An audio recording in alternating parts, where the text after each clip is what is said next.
course, I had guns, I had this, I had that, I had money, I had cars, I had girlfriends, I had all that stuff that a wise guy should have. But they act like, oh, you can't have a gun. Well, I know I can't have a gun too, but I'm working with you. What do you think I'm supposed to do?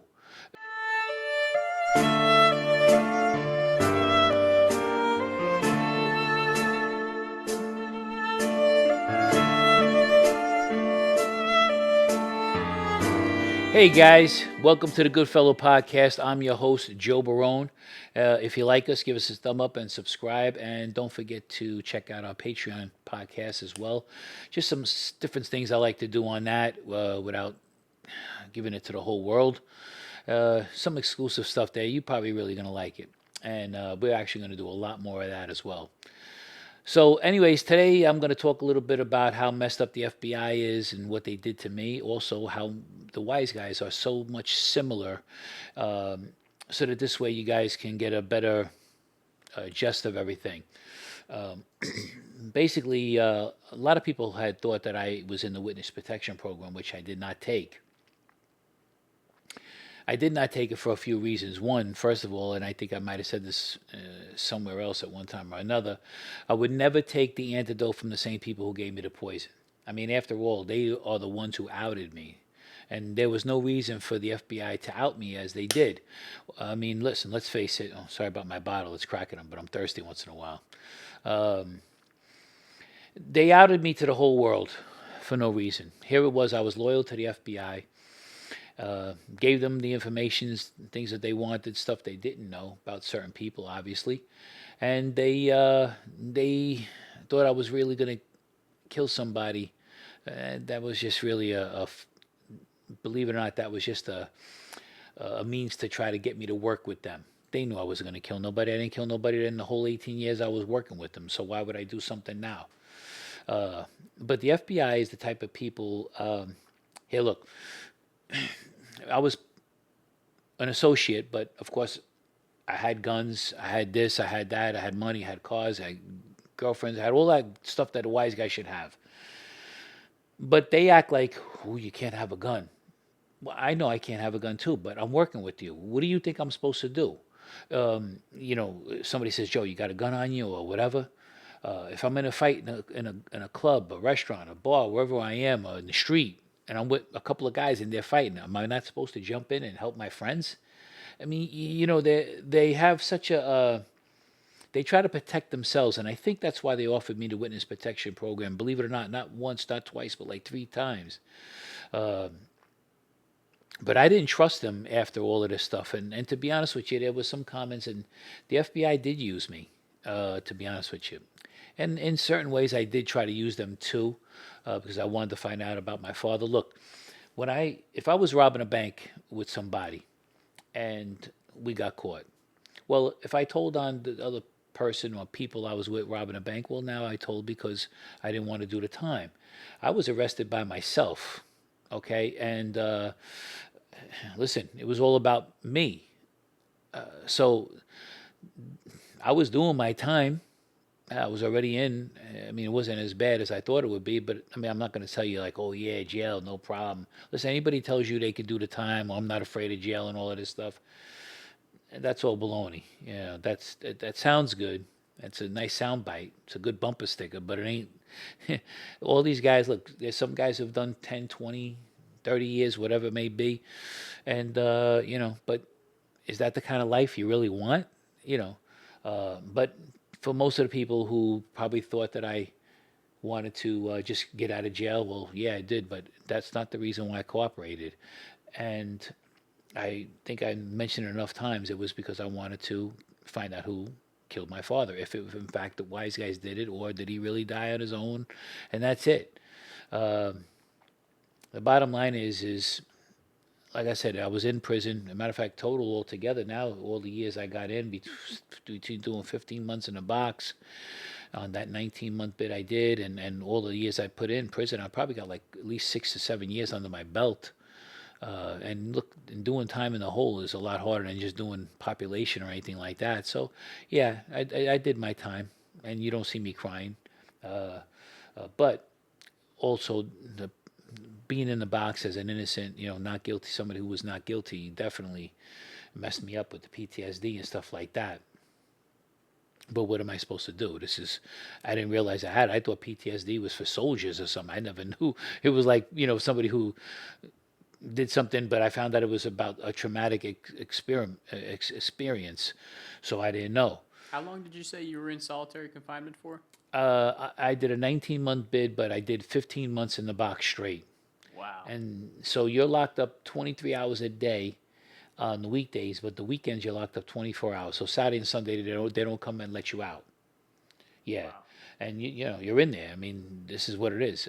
You got rats, mice in there. I didn't see no rats, but a couple of mice came in there.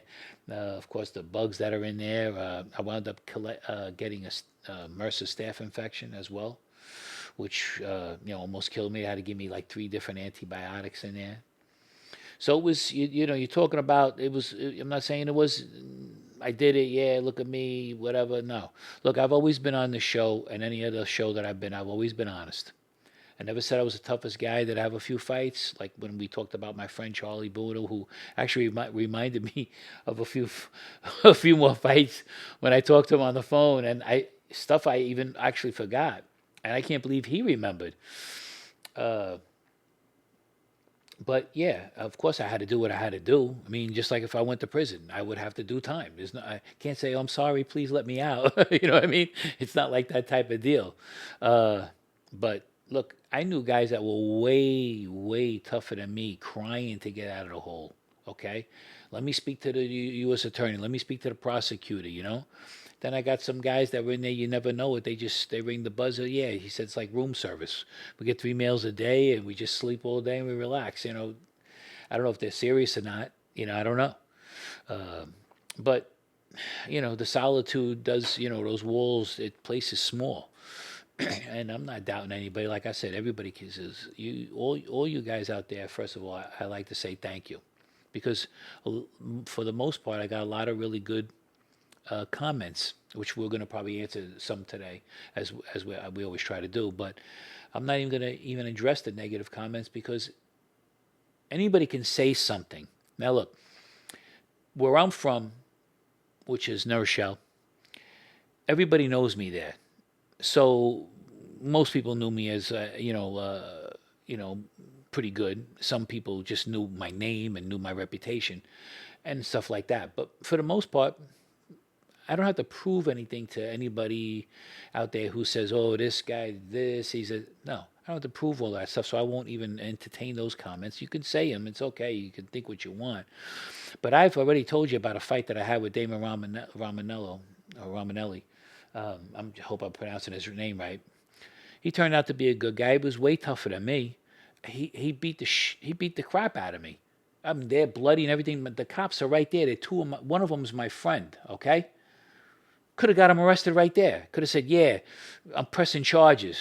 I didn't do that. It wasn't because I was scared of him. If I was scared of him, I wouldn't have had a fight with him. I'm the one who actually said, oh, yo, bro, you got, because I pulled around the corner. He was looking at my girl at that one time. I don't know. He was staring at the porch. He probably wasn't even looking. It was probably just the way I used to be. So I circled around the thing and I said, oh, what's up, man? He goes, so we had the words and then it led to the fight. Was it because I was scared of him? I could have had him arrested right there. But I didn't, because that's not who I was. And so you could believe it or not, but he's living proof. And he's a guy you don't want to mess with. And if you called him a liar, you'd probably have a problem. Okay? Been with all my guys from 3rd Street. All of these guys. Even my friend Johnny Valenti talked to me. Okay? The only person I hung around with that was telling on people was my friend Pete Savinello.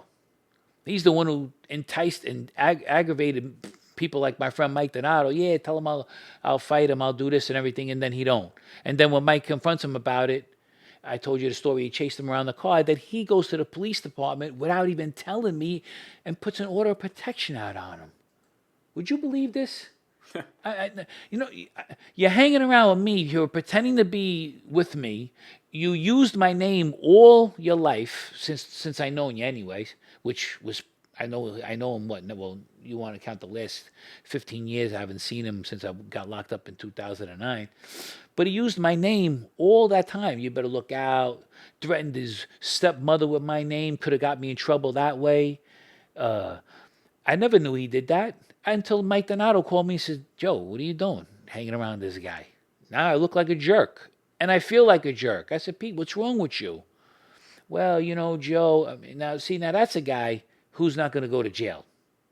Now, I've been to jail. Not for overnight. I did my time. Not proud of it. I had to do it. I did what I had to do. Okay? And even after I cooperated, they should have let me go with the information I gave them. But they didn't. So I still wound up doing 4 years on that bid. But let me tell you something. Like I said, there was a place, Marty and Lenny's, in New Rochelle. There was a guy, Harpo, who used to give the wise guys about 1,000 a week. I think it was, most of the time it was just a weekend place, but he would give them $1,000 a week. And I'll tell you how loyal how messed up the wise guys are. I want to show you the comparison between the FBI. So my father and I guess I had a little problem with Marty. Obviously, Marty and Lenny had a problem with Marty. He was a real jerk off. I heard he was like he was a two-way hitter. He liked guys and girls. I don't really know. I heard it.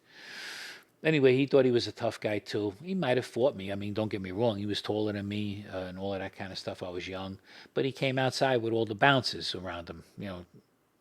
I don't think somebody's tough when you got 5 guys behind you. He's not like my friend Dominic, who went to the Albanian bar over there by himself with all the Albanians there, and the guy said he was no good and lied about my friend Dominic, and Dominic gave him a beating right there in front of him. Okay, so now that's a man to me, all right? Because these Albanian guys are tough out there. At least some of them that I know, you know what I mean? And the same ones that he knew. But anyway, so they go and put a beef into the guys that they were paying. And so now they call my father down. And so my father comes back and he tells me, he says, stay away from Marty and Lenny's for a little while. What? All because they're making the scratch, the money. That's all they care about is the dough. So, look, I get it. Nobody wants to give up that your end of the bargain, and in one way they were right saying stay away from a little while, but they acted like, here it is, we're brothers, we're this, we're that, you're over here with us, all this nonsense. And then as soon as it comes to $1,000, which was a lot of money in the 80s, don't get me wrong, a week they were getting, so that's $4,000 a month. I mean, I get it, but they could have said, listen, I'll squash it, they'll stay away for a couple of weeks, but and that's it. They could have did something like that, but they didn't. And it's the same thing with the FBI. I helped them. I gave them information. Worked with them for 18 years, and they threw me like I was nothing. And that's one of the reasons why I didn't take the witness protection program, because I worked with them for 18 years. When you are in the witness protection program, from what I understand, I don't know how it works because I never asked for it, so I don't know. You're under their thumb again.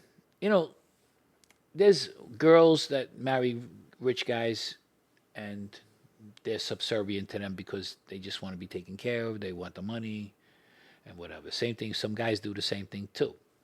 They go with a girl's rich, but they're under somebody's thumb. You never want to be under somebody's thumb. That is like the worst thing you could ever do. Is you always got to be subservient instead of two people, like if it was the girl or the guy and they really loved each other and whoever got the money, it just makes things easier for you. That's great. But the FBI, in my opinion, and I've said this before, are more dirtier than the wise guys could ever be. Because at least you know what you're expecting. You think these are the good guys, and you think right away they're not going to do this, and they're not going to, screw you over. But they screwed me over royalty. Okay, I didn't have to be in living the life I did. Look, all the people that passed away, my friend Paul Saricelli, or my friend, my Raymond's sister, Renee, all these people that I know that passed away, I can't even go to the funeral or the wake. Yeah, I got to be careful where I go. I mean, don't get me wrong. I don't think somebody's carrying a gun, they're going to shoot me or anything, but they might try to hurt me somehow, some way. And I got to watch a little bit, sure. If I'm in New York and if I'm doing certain things like that, or the Bronx where I used to be, or even in New Rochelle. I mean, what am I, look, I'm going to be 63 years old. I'll do what I got to do. I'll fight if I have to fight, of course, absolutely. I do walk away a lot of fights from where I'm living now. A lot of people, they're just dumb. It's just because I know that the only thing that's going to happen is three things. Either I'm going to beat the guy up, maybe he's going to beat me up, but I can guarantee you one thing. The third thing is I'm going to go to jail because I'm going to get locked up again. And I'm not looking to go and deal with all this kind of nonsense. If I'm backed into a corner now, however, I feel bad for somebody because, it's either going to be, look, there's no referee out in the street, so it's either going to be me and him. You know what I'm saying? Yeah. I'm not playing no games. But I'm not the toughest guy in the world. I've seen guys that were murderers beg to get out of prison. Beg. Okay? I'll tell you whatever you want to tell. I wasn't one of those guys. So, just any way to put a little certain things in perspective a little bit for everybody. Like I said, I did what I did. I wanted to find out who killed my father. Would my father be happy about this or not? I don't know. Did my father really want me in this life? I don't know. On my Patreon channel, I'm going to show you some pictures of me, how I was when I was young and everything. It wasn't the kind of life I was looking for. I had a lot of people in the post office that were good. I had two uncles, one cousin. Matter of fact, my friend Charlie's father was a postman. So I had a lot of pulling. I should have just been a postman, like I said. I would have been happy. Who cares? You know who really cares about the fight I had 5 years ago? Nobody. If I have a fight 10 minutes ago, after you talk about it, I got 5 minutes of fame and it's over. It's done. Nobody's going to talk about it. The only person going to talk about is the guy that got beat up. That's it. So with that, I mean, I don't know if you had any questions about the witness protection program. I don't know if somebody sent something in or anything like that. Yeah, I had a few questions for you. Okay. So, like, when they offered it to you, what are like the benefits and I guess disadvantages that you were weighing when making the decision whether or not to do it? Definitely the benefit would have been, I guess, maybe that they would have relocated me somehow. I think, I'm not sure, so don't quote me on this. I think they give you money or they give you a salary or some kind. I'm not sure. But I would have been relocated. Well, I relocated myself. I didn't need them. Right. I mean, I guess they would change my name and that kind of thing too, of course. And I think the marshals handle it more than the FBI, but I'm not entirely sure, so don't quote me on that. But of course, my name would be changed and all of that kind of stuff. Right. So that was a little bit of a benefit, but now they still know where I am, and I'm still under their, watch. Look, Sammy the Bull. Sammy the Bull Bonanno was in the witness protection program, and then look, he still got in trouble. I'm not saying I would have, or he did wrong things, whatever. He did what he did, and I'm not answering for him. I'm not speaking for him. But obviously, he must have still had to do something to get himself, making earning money and everything. So, Right. I mean, that's what I'm thinking about. I never asked him. I never talked to him about it. So I don't know. Do you know anyone who went into witness protection? Oh, I am like when you say guys like Henry Hill, Sammy the Bull, and you hear the stories, but I never knew anybody personally. Okay. Not even my friend Dominic from Mafia Roundtable never even took the witness protection program. So.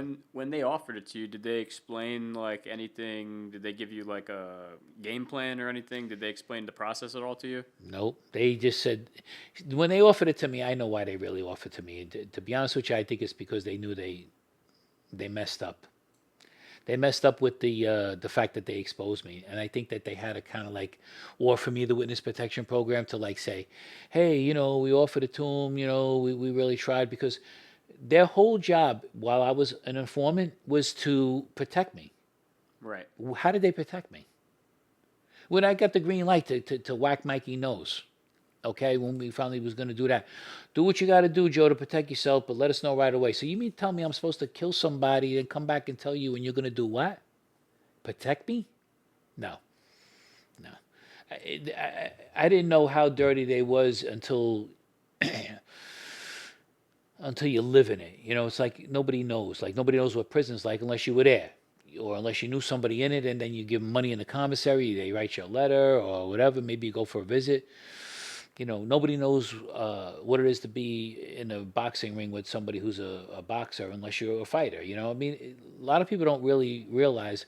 That's why always say, walk. You want to judge me? I don't mind. I'm on social media here, obviously. So I mean, anybody, you guys can do whatever you want. And for the most part, you guys have been very nice to me, and I really appreciate it. But you can't really say what you would do, or you think you would, or whatever, until you're in my shoes, or in your own shoes, or in your own circumstance. You know what I mean?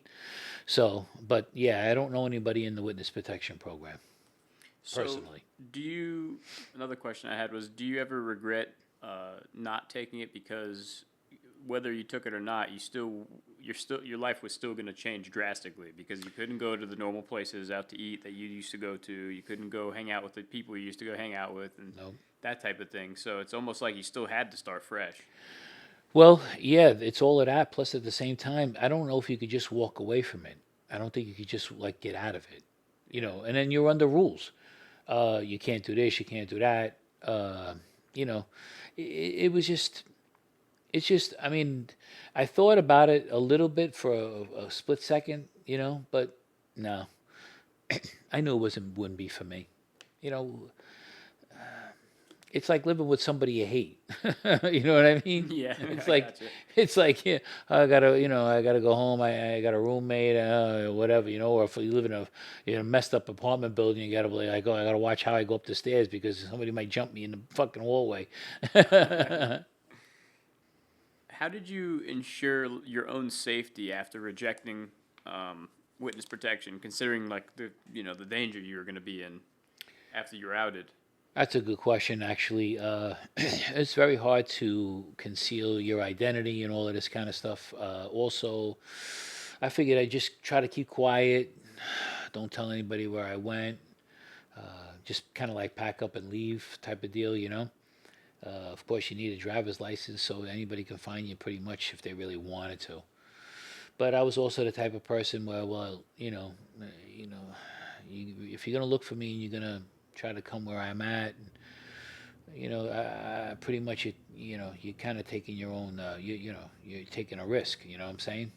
Because I'll do what I got to do, and then I'll make a phone call to the police department and do the best I can explain what happened to you when they carry you out. What are some misunderstandings you think people have about the witness protection program and also your decision not to enter it? I don't know how many misunderstandings. I mean, listen, the bottom line is, like I said earlier, previously, I'm just not. I'm a Sagittarius. I like to be free, and I served the FBI for 18 years. I wasn't going to do it for the rest of my life. If I was smarter back when my handler Vinny Pizzuti retired after the years with me, and if I knew that he could walk away, I should have walked away too. That what a big mistake, and I probably would have never took that pinch, my second one, anyways, because I wouldn't have dealt with the guy that I did that ratted on me. Because I would have been like, hey, listen, I had money, I had a home, I had a job waiting for me, I had a car, I had everything going for me. So I should have just walked away, but I didn't think. So when I had the opportunity to think about this witness protection program, I said no. So I take it then, if you could go back and make the same decision again, you would have made the same decision that you made. You would. Yes. Yeah, I would definitely not take it. And like I said, if I had the chance to do most of it over again, well, first of all, I would never join the FBI in the first place. I'd have fought my case and maybe try to learn what happened to my father. How about the mafia? Would you have joined them? I would have had to probably dabble in it in order to find out who killed my father. That's I probably would have had no choice. Like I said, isn't it kind of weird when I asked my uncle Pat, and I call him my uncle. He's really my cousin on my grandmother's side and my father's side. But when I asked him, he said, he talked to me about it. I mean, he told me things. So why would he tell me these things, like to say that if he didn't hear something? See, there was a guy, Mickey Generosa, that he was close to too. Matter of fact, Mickey Generosa was the guy they worked for, taking numbers for in her show. Everybody knew Mickey. Mickey and my father and I didn't get along with Mickey Generosa that much. My father, I guess because of the family, they were in the same crew together in the family and everything, but I don't know if my father really liked Mickey either. But because he had to listen and do what he had to do, because I remember when I met Mickey, that he says, "Oh, this is Joe Barone's son." Oh, Joe Barone, like he went like as if it was like what a problem my father was or something like that. I don't know, but I didn't like Mickey, you know, and that's just the way it was. But yeah, I don't I when I was a kid, I didn't even really like wise guys either. I didn't even really understand what they were until I got a little older. Like I told you, I went to clubs and the pool halls and all of that shit with them, where they had a pool table in there, make you a sandwich, and they were nice. Like they seemed like that, but I didn't know how messed up they was. That's why I told you how special. And a lot of people could make fun of it if they want, but that's why it was so special when Dominic and I was together, because we had a bond beyond beyond that veil of the secret life. You understand? Yeah. So that's why it was more important. Never mind. I mean, you know, he was somebody you can gravitate to like that. You know what I mean. Sometimes it doesn't happen often. And that's why. But most of the wise guys, they're all cutthroats. They're either jealous of you, or maybe they want what you really have, or they try to say. I mean, it's hard. It's a hard. Listen, if I was such a punk and I was so scared of things about prison time and everything, well, here it was when you're working as an FBI informant. Even not even that. Let's go this. You're working and you're in the mafia, right? Okay. You got to worry about law enforcement when they're going to come and get you. You got to worry about the guys in your own organization, what's going on in that. You got to worry about how what you're producing, if you're earning, if you whatever it is. At the same time, now I'm also working with the FBI. I'm an informant. So basically, when Dominic would call me at the spur of the moment, whether it was in the afternoon and late at night, whatever it may have been, I still went. Okay, so as far as I'm concerned, anybody wants to say anything about me, that you're fine. You can call me whatever you want. I don't mind. But really, let me see if you will go down when somebody's going to call you. Maybe when you're going to get killed. Let me see if you're going to do that. I don't. I can guarantee a lot of them, a lot of you people out there be like, "Nah, I wouldn't go." I'm sure. Would you go if you knew that you was doing Absolutely something? not. There you go. I mean, so don't get me wrong. I'm not trying to portray myself to be, look at me. No, I'm not doing that at all. But, you want to say something about me, I'm always ready to say, yeah, this is true. Did I work for the FBI? Yes. Was I also an associate in the mafia? Yes. You want to say those things and the truth? Yeah, fine. Did I fight for my life in the murder trial? Yeah. Did I win? Yes. Those kind of things. I'm always willing to tell you the truth because I've got nothing to hide. I told everybody before, I wish that didn't happen to me. I wish I didn't do a lot of the things I did. But at the time, when you're in a certain situation, you make a decision. Sometimes you're not supposed to make a decision on emotions. And believe it or not, I was emotional when I had been told that the FBI, the wise guys, when the FBI told me that they killed my father. So, but yeah, they used me, the FBI, and I knew that when they asked me for the witness protection program. That's another reason why I said, nah, I'm not going to be used again. I'm tired of it. Yeah, I understand. hmm Any more questions on that, or would you like to go to some of the comments? A lot of people make some comments. I appreciate those. We can go to comments. Yeah, we're also going to try to do another live show, maybe next week, maybe, or the following week if you want. Yeah, well, this episode will be out Monday, so how about we Okay. do live on Thursday? Okay. So instead of shooting the normal episode. Yeah, we'll do maybe live. we'll do a live on Thursday. I hope you guys call in, so we'll give you plenty of time. And you guys can ask me whatever. I did I did a show with Vlad TV. They were very gracious, very nice to me, very professional and organized, and I had a nice time being in the city again. I had a really good time when I used to do it.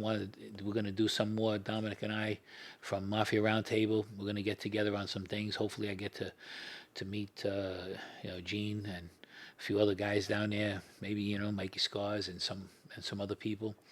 So that'll be really fun. So we're going to be doing a lot of things coming up. And, hope you guys tune in and have your questions ready. And don't forget, I'll always answer honestly as I can. If I don't know somebody or maybe I don't remember, it's just going to come right from the heart. You ready for the questions? Sure, shoot. So Little Pope 201 from 3 hours ago. He says, my cousin got the same last name as you. Do you have any family in Bayonne, New Jersey? I don't know. I don't think so. What's his name again? Little Pope. Little Pope. Yeah, no, I don't. I don't know if I do. It's possible, but Barone is a common name. There's a lot of Barones in Brooklyn too. Believe it or not. I thought it was unusual name when I was younger. It's like, yeah, Barone, but it's a pretty common name. But I don't. Not that I know of. Most of us are in New Rochelle. Lou Drew says Joe's point about holding the doors, especially for chicks, is so true. I don't. That was from episode 4. I don't remember which one he's referencing there. Okay, who was? What was his name? Lou Drew. Lou Drew. Yeah, I don't. I don't know what I was saying about that, but maybe on the live show you could ask me again because I'm just or refresh my memory, or maybe you could look it up on the episode because I'm curious what it was. You know, but thank you for the question. Darren Lesueur says Joe is straight out of Central Casting. What I don't know what that means, but Central Casting is like he's basically saying you're like a character. You're like an actor. Oh, Or okay. like not an actor, but like you fit the role. Oh, thank you. Yeah, well, I was in the real life. I appreciate that question and that comment. Well, not yeah, it's just a comment, but yeah, I had to do what I had to do. Thank God I was still alive to talk about it. Thank you. Ice Guy 2002 says, looking forward to the episode about the Crime to Christ book. Hearing Joe tear up / get emotional is a gut punch every time. He seems like such a genuine guy. Thank you for that. Yeah, I'm going to. Actually going to send my friend Charlie a text, and I have an address for him, and I am going to get a copy of that book. I'm going to show it here on the air, and I'm going to read it myself, of course, obviously. But yeah, I appreciate that comment. Look, I know sometimes I do get emotional, and I appreciate that you guys being patient with me. But I'm a real person, as you know. If I shed a tear sometimes, it's just because something touches me deep. You know, I just try to keep it real. Is really what it comes down to, And I am who I am. But thank you very much for that.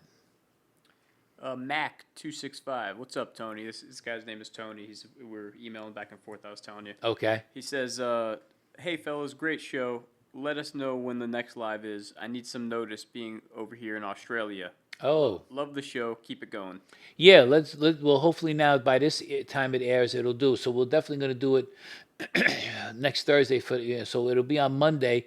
It'll be that Thursday coming up. We'll do something live. Absolutely. Thanks for that for watching. I'm glad we could reach you all the way out there, right? Raymond Navarre. Oh, this is one of your friends, right, Joe? Raymond Navarre. I think he was a mechanic. Okay. He says, Joe, I met you when I was 17 years old. Now I'm 40, and you're still the same man I met when I was 17. Wow. There's no more guys like you out there. Oh, Ramon. That's why. Yeah, thank you. That's right. I remember when I met you. Thank you, Ramon. I appreciate that. You've been a good guy too. Your family was beautiful. I met them, and I appreciate that comment. Look, I'm not going to change. I didn't change when I was working for the FBI. I didn't change when I was a mob associate. I didn't change none of that. I mean, I did a lot of things I didn't really like so much, but I really appreciate that. I'm always going to be me, and that's it. Thank you for that. Brooklyn. Oh, sorry. Good to hear from you, Ramon. Hope you're doing well. Brooklyn 6570 says you're a good storyteller, and it's refreshing and healthy to show some emotion. That's indicative of a real man. Keep it up. Wow. Thanks so much for that. Because I just gonna, like I said, I'm gonna be honest with everybody, and I really appreciate that comment. That's really kind of you, because that shows that you're able to understand too. So you must be a real man yourself by saying that. And I appreciate that. Thank you. Hey Joe, back in the day, did you go to Marty and Lenny's Peachtree, the barbecue Wednesday nights? Pretty good times. I suffer from PTSD. It's horrible. I can't remember what I did yesterday, but I can remember the bad stuff from 40 years ago. And who was that now that said that? The username is It's All Good, It's All Good. It's all good. Yeah, let me tell you something. I remember the barbecues. I used to hang out with a guy, Joe Ferry from Country Club, and his friend Basil. And Basil, he had died. I think Basil was involved with things, and him and I think his father-in-law died. This guy Basil, oh my God! Every time I think of him, I never forget. He was going out with a really, really, really nice girl from Country Club. I believe she was too. Beautiful girl. He was a good-looking guy, and funny. Oh my God! This guy Basil. I mean, we went to City Island together. All of us. A bunch of us, like 6, 7, 8 of us. Yeah, I remember all of those places because, as a matter of fact, what's his name? Goombai Johnny used to work at Take Five with the thing, too. I almost had a fight with Goombai Johnny back in the days. He was a tough guy, too, though. He was no joke, but he was big. He was a pretty big guy, but he's a good guy, too, Goombai Johnny. I liked him. He became a comedian, and he was on the radio for a while. He's really a nice guy. He really is. I'm glad we never had to throw down. Jeffrey Shivaria 2191 says, I wonder if you ever hung out with or met any guys from Greenwood Lake. Hey Jeff, I don't know where Greenwood Lake is. I don't know where that is exactly. I'm not sure. Yeah, if you elaborate on that, Jeff, I will definitely try to answer that. Look it up real quick. Yeah, I never heard of it. But it is what it is. You can give me another question if you want to look before you look it up. Yeah. So I'll answer it or comment. Hi, Joe. Could you consider doing some... Okay, Jacob Vincent, sorry. Jacob Vincent 13 says, Hi, Joe. Could you consider doing some reviews on movies/TV shows that you like? As I notice you reference them a lot. Thanks for another good podcast. Thanks so much, Jeff. I appreciate it. Yeah, I'd be very interested in doing something like that.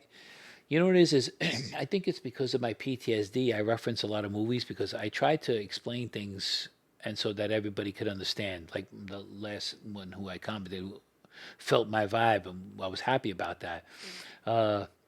Yeah, I would love to listen. Get in touch with us if you know something or you're involved with it. I'd love to help out, and that would be great. I mean, sometimes the movies they have good lines in them, and I remember them always. But yeah, I would. That's really nice. I would do it, definitely. Thank you for that. That's a great idea, right? Yeah, that's really a great idea. Yep.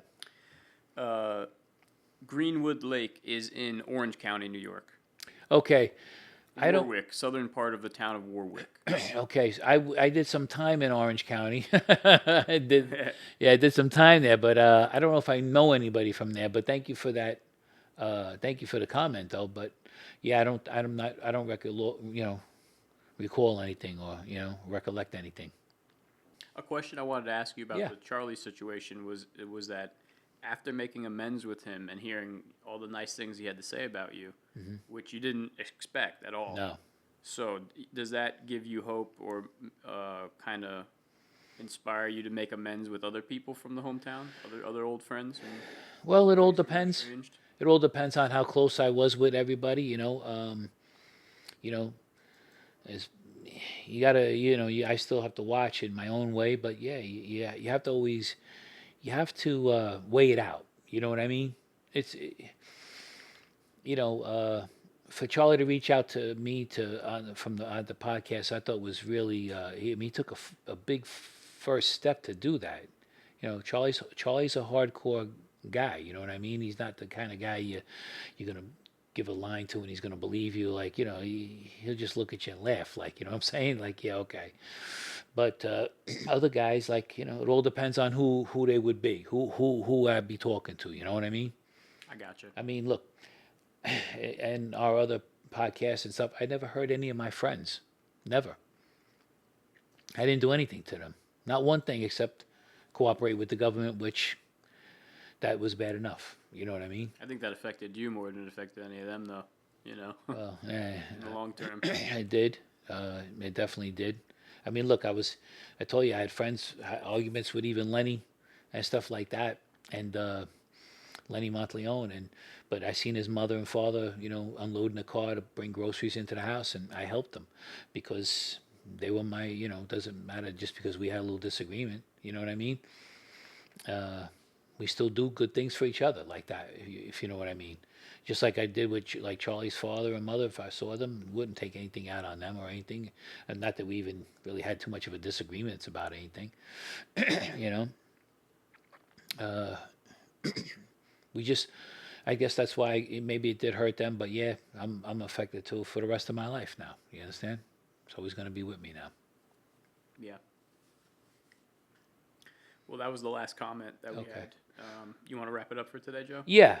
Well, I want to thank everybody for watching the Goodfellow Podcast here. Don't forget, if you like us, subscribe. We got the Patreon channel. I'm going to get a few more things, some pictures. I didn't want to put them on, I didn't ask anybody, but I'm going to put them on the Patreon channel so you can see my friends Charlie and me and Patsy and Lenny and all those guys, Mike Donato. And I'll see if I can find some more pictures of me and the Third Street guys, if I can. So they'll be on the Patreon channel, just to give you a little hint. And You want to show that one just for a little preview? That one with well, the hat? with the hat, well, Charlie Charlie Buono, I'll cover my friend Lenny's face. I'm with Lenny. Charlie Buono talked about, I said about the hat. I don't know if you guys can see it that clearly or whatever, but Put it on clearer picture up on the screen. yeah, but this this is the this is the hat that Charlie got from my mother, and it was velvet. It was So, Charlie was telling the truth when he said he did it, because I told my mother. My mother loved Charlie. Okay, she loved all my friends. Look, my friends used to come over for haircuts, to eat. I used to come home and my mother was cutting somebody's hair over there, and so. I told my mother after Charlie took the hat the first time, he gave it back to her. I said, Ma, don't give Charlie that. Don't give anybody unless I tell you to.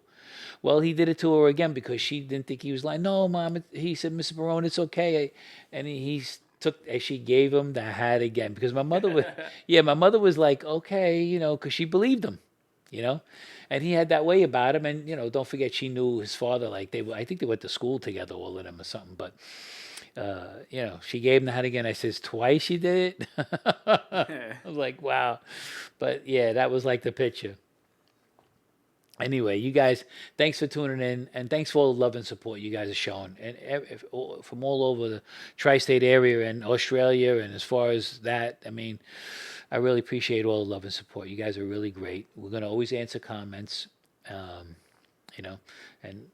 thank you for everything. Appreciate it.